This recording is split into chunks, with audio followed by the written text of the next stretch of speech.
अचानक से उस दिन मेरे अंदर इतना गहन डर जन्म लेता है कि मैं ये घबरा जाता हूँ कि मैंने आखिर ये क्या एक्सपीरियंस कर लिया। एक बहुत ही बड़ी भूल जो हम करते हैं दोस्तों, वो ये है कि ध्यान के डेफिनेशन को हम गलत समझने लगे हैं।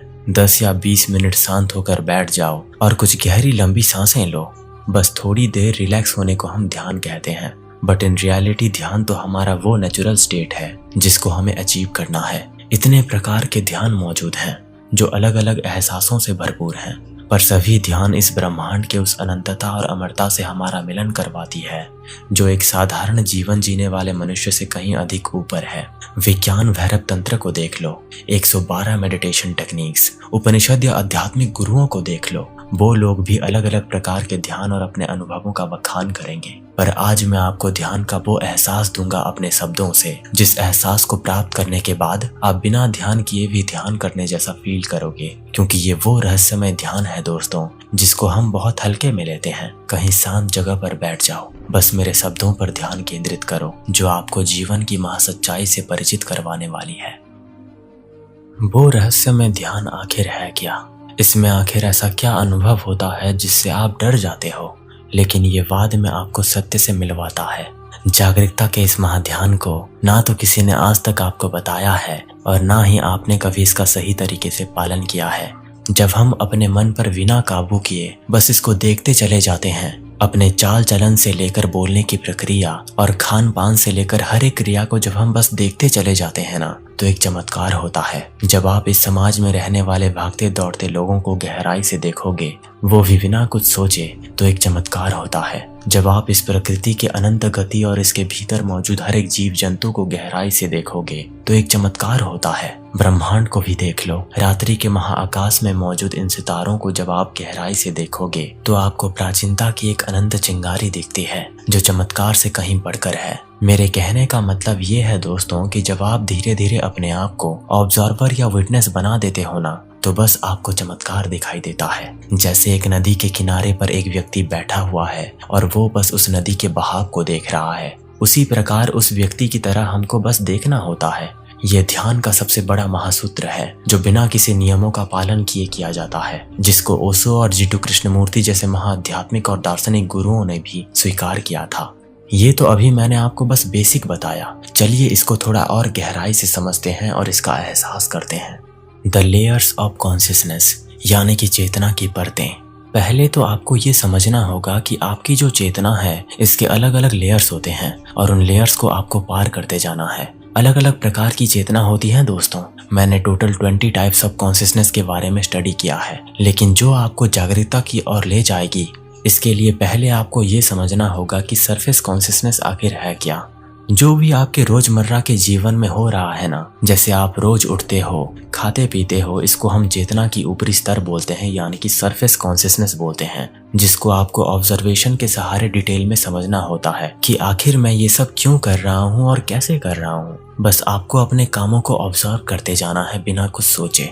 तभी आप इस लेयर को पार करके चेतना के दूसरे लेयर में पहुंचोगे, जिसको सबकॉन्शियस कहते हैं। मान लो आप सडनली बहुत ही उदास फील करने लगते हो, और जब आप उदास होते हो तो आप अपने पर्टिकुलर एक ही गाना सुनते हो, क्योंकि वो गाना आपके साथ सबकॉन्शियसली अटैच हो गया है कि आपको वो गाना सुनना है क्योंकि आप उदास फील कर रहे हो।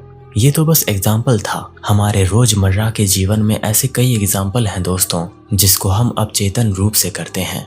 जब आप ऑब्जर्वेशन में महारत हासिल करोगे ना, तो आप ऑटोमेटिकली अपने अवचेतन मन की गहराई में मौजूद आपके विचारों के प्रति जागृत रहना सीख जाओगे। जब आप इन दोनों को पार करोगे, तब आपको सामना करना पड़ेगा अपनी संवेदनाओं का, यानी कि इमोशनल अंडरकरेंट्स का, जहां पर आपको आपके भीतर दबे हुए गहरे डर से लेकर हर गम के कारण और दुख और सुख को ऑब्जर्व करना होता है। जब आप इसमें महारत हासिल करोगे ना, तब आप एक ऐसे मूर्त बन जाओगे जिसे दुनिया से कोई मतलब नहीं रहेगा। ना तो किसी व्यक्ति की बातें आपको ठेस पहुंचाएंगी और ना ही कोई सुख और दुख आपको विचलित कर पाएगा। जब आप इस चीज को भी पार कर जाओगे तब आपको ऑब्जर्व करना होगा अपने सेल्फ इमेज का, यानी कि अपने ईगो का। इसमें आपको आपके मुखौटे के पीछे छिपे व्यक्ति को पहचानना होता है, वो मुखौटा जिस वजह से इस दुनिया के लोग आपके नाम, काम और व्यवहार से परिचित हैं। जब आप अपने ईगो को भी पार कर जाओगे तब आपको वो पवित्रता मिलेगी जिसको हम प्योर कॉन्शियसनेस कहते हैं, जहाँ पर केवल जागरूकता ही शेष रह जाती है दोस्तों, जो आपको इस ब्रह्मांड और प्रकृति के साथ एकत्व की भाव में जोड़े रखता है। और अंत में आप इस ब्रह्मांड और प्रकृति के धूल में ही कहीं मिल जाते हैं और दुनिया में आपका जो मुखौटा था वो कहीं खो जाता है। इन द एंड आपका एग्जिस्टेंस बिल्कुल शून्य हो जाता है। ये तो रही दोस्तों चेतना की बात, लेकिन और भी ऐसे कई चीजें हैं जिनको मैं आपको एक एक करके डिटेल में बता देता हूँ। Discovery of the self. हमारी रोजमर्रा की इस जिंदगी में समाज और परिवार के लोगों का प्रभाव हम पर बचपन से पड़ता आया है, जिस वजह से हमारा जो ट्रू सेल्फ है वो अंधेरे में कहीं खो गया है। जैसा कि मैंने पहले भी आपको बताया है कि आप एक खाली लाइब्रेरी के रूप में जन्म लेते हैं, लेकिन समाज के लोग और परिवार आपके अंदर अपने विचार और बिलीव्स को डालते जाते हैं, जिस वजह से आपका जो असली किताब है वो कहीं पे खो जाता है। इसीलिए हमारा मकसद उस किताब को तलाश करना है जो खो गया है। जब हम जागरूकता के जरिए हर एक चीज को बहुत गहराइयों में ऑब्जर्व करते हैं तो हम सजग बनते हैं दोस्तों अपने विचारों और भावनाओं के प्रति। मान लीजिए कि दो प्रेमिका किस वजह से अलग हो गए। वो लड़का अंदर से टूट गया और वो जीना नहीं चाहता, वो हर वक्त तड़पता रहता है। लेकिन अगर वो थोड़ा सा जोर दे और गहराई से ऑब्जर्व करे कि उसके भीतर कुछ तो ऐसा मौजूद है जो शांत बैठा हुआ है, भले ही उसका मन जितना रोता और बिलखता रहे, लेकिन कुछ तो ऐसा है जो चुपचाप बस देख रहा है, तभी से उसके भीतर जागरूकता जन्म लेती है और वो धीरे धीरे जागने लगता है कि ये जो संवेदना, भावना और विचार थे ये अस्थायी और परिवर्तनकारी हैं। ये मन के द्वारा उत्पन्न किया गया एक ऐसा जाल है जो हमको हमेशा के लिए इसमें फंसा देता है। जब आप दोस्तों इस लेवल तक पहुंच जाओगे तब आपका मिलन होगा अपने ट्रू सेल्फ से, जो न जाने कितने जन्मों से रियलाइजेशन का इंतजार कर रहा है। The dynamics observation. इमेजिन करो कि आप एक खुले आसमान के नीचे बैठकर बादलों को देख रहे हो, लेकिन वो बादल आपको कुछ नहीं कर रहे, वो बस जा रहे हैं। उसी तरह ऑब्जर्वेशन में ऑब्जर्वर बस अपने विचारों को अपने सामने जाता हुआ देखता है, उससे वो जरा भी प्रभावित नहीं होता। जब आप बादलों को जाते हुए देखोगे तो थोड़ी देर के बाद हो सकता है कि आप आश्चर्य होकर ये कह सकते हो कि इन बादलों को कौन देख रहा है। उसी तरह जब आप विचारों को देखते रहोगे तो आप ये सवाल करोगे कि आखिर इन विचारों को कौन देख रहा है। यहाँ एक गहरा सत्य छिपा है दोस्तों। जब आप ये समझ जाते हो कि विचार तो अस्थायी हैं, लेकिन उन्हें देखने वाला वो साक्षी शाश्वत है, तब आप उस चेतना के स्तर पर पहुंच जाते हो जहां पर केवल साक्षी भाव मौजूद है। साक्षी भाव। साक्षी भाव यानी अपने भीतर और बाहर की हर घटना को एक दर्शक के रूप में देखना। जब आप ये जान लेते हो दोस्तों कि आप केवल अपने मन के विचार नहीं हो, तब साक्षी भाव प्रकट होता है। ये वही स्थिति है जहां आपका मन शांत हो जाता है और आप खुद को ब्रह्मांड का एक अभिन्न हिस्सा समझने लगते हो। उदाहरण के लिए जैसे एक फिल्म देखते समय आपको पता होता है कि आप स्क्रीन पर देखे जा रहे हो, वो सच नहीं है। उसी तरह जब आप अपने जीवन को देखते हो तो ये समझने लगते हो कि ये सब एक खेल है। Becoming the observer. जैसे जैसे आप अपने विचारों और भावनाओं को देखने लगते हो, वैसे वैसे आपको ये महसूस होने लगता है कि जो विचार आपके भीतर आते जाते हैं वो आपके नहीं हैं। आपकी असली पहचान इन विचारों से बियॉन्ड है। आप वो साक्षी हो जो केवल देखता है और अनुभव करता है। ये स्थिति आपको धीरे धीरे आत्मा या प्योर कॉन्शियसनेस के साथ जोड़ देती है।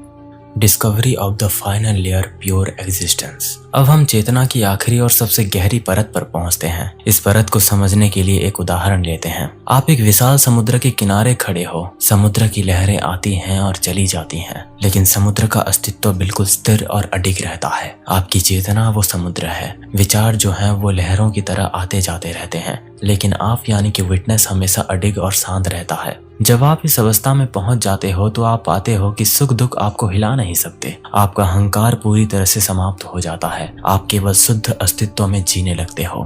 द अल्टीमेट रियलाइजेशन यानी कि शून्यता। जब आप इस सफर में अंत तक पहुंच जाते हो तब आपका एहसास होता है कि जीवन और मृत्यु दोनों मायाजाल हैं। ब्रह्मांड और प्रकृति में आपकी मैं की पहचान पूरी तरह से मिट जाती है। ये स्थिति आपको शून्यता तक ले जाती है। ये शून्यता डरावनी नहीं है दोस्तों, बल्कि ये इटर्नल पीस और अनंतता का अनुभव है। ओशो और जिड्डू कृष्णमूर्ति जैसे महान गुरुओं ने इसे बार बार समझाया है कि जब आप शून्य में प्रवेश करते हो तब आप वास्तव में पूर्ण बन जाते हो।